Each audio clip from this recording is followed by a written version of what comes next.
শ্রী গুরু জয়, শ্রী গুরু জয়, শ্রী গুরু জয়।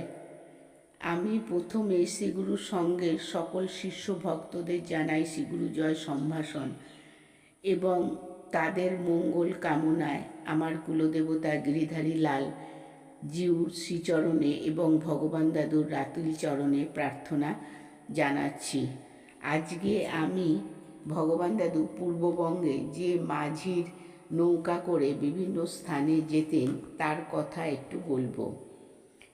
অনেক দিন পূর্বের কথা, তখন শ্রী শ্রী গুরুদেব পূর্ববঙ্গে বর্তমান বাংলাদেশের বিভিন্ন গ্রামে শিষ্য ভক্তদের বাড়িতে বাড়িতে যাইতেন।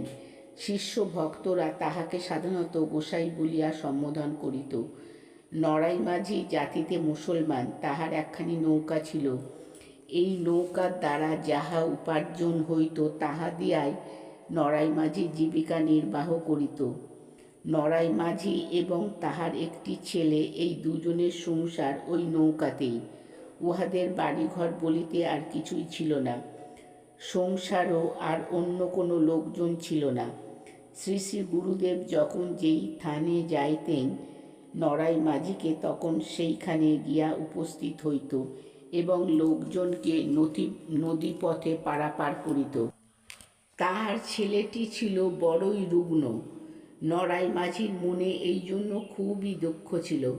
কখনো কখনো শ্রী শ্রী গুরুদেবও নড়াই মাঝির নৌকাতে নদীপথে বিভিন্ন গ্রামে শিষ্য ভক্তদের বাড়ি যাইতেন এবং রীতিমতন যাহা ভাড়া হয় তাহাই নড়াই মাঝিকে দিতেন। কিছুদিন এইভাবে চলিবার পরে শ্রী শ্রী গুরুদেব একদিন কিছু ওষুধপত্র ও আশীর্বাদ দিয়া নড়াই মাঝির ছেলেটিকে নিরাময় করিয়া দিলেন। নড়াই মাঝিকে আশীর্বাদ করিয়া বলিলেন, এই ছেলে লইয়া তুমি সুখে থাকো, শান্তিতে জীবন কাটাও, তোমার কোনো ভয় নাই। এরপর হইতে ছেলেটি সম্পূর্ণ সুস্থ হইয়া গিয়াছিল। নড়াই মাঝি বলিত, গোসাই কি মানুষ নাকি দাদা স্বয়ং ভগবান? ভগবান যে ভগবান তার প্রমাণ আমরা এইভাবেই এই ছোট ছোট গুরু কথার মাধ্যমে, মানে ভগবান দাদুর লীলা প্রসঙ্গে এই কথা আমরা জানতে পারি। আমি শ্রীগুরুর সঙ্গে সকল শিষ্য ভক্তদের সুস্থতা শান্তি কামনা করে আমি আমার গুরু কথা থেকে বিশ্রাম নিলাম।